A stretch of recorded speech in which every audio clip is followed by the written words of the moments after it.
गुजरात विधानसभा के दूसरे चरण का मतदान खत्म हो चुका है। दूसरे चरण में राज्य के 12 जिलों की 95 सीटों के लिए मतदान हुआ।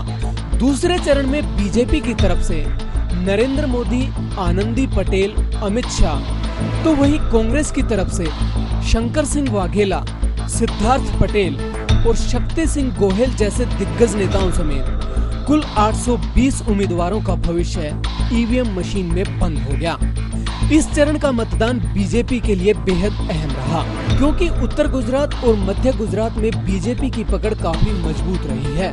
माना जा रहा है कि दक्षिण गुजरात और सौराष्ट्र में केशुभाई पटेल की बगावत की वजह से बीजेपी को नुकसान उठाना पड़ सकता है। इसीलिए बीजेपी चाहेगी कि उस नुकसान की भरपाई उत्तर और मध्य गुजरात से की जाए।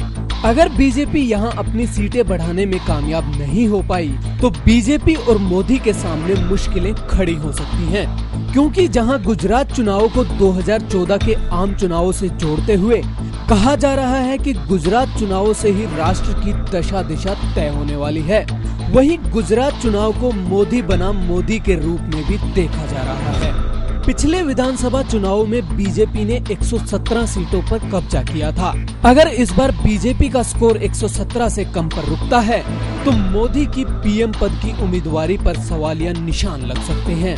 वहीं दूसरी तरफ अगर बीजेपी पिछली बार के मुकाबले इस बार अपनी सीटों को बढ़ाने में कामयाब रही तो निसंदेह राष्ट्रीय राजनीति के सबसे ऊंचे पायदान की नरेंद्र मोदी की दावेदारी को किसी के लिए भी नकारना मुश्किल ही नहीं, नामुमकिन सा हो जाएगा। सुदर्शन न्यूज के लिए ललित सिंह गोदारा की रिपोर्ट।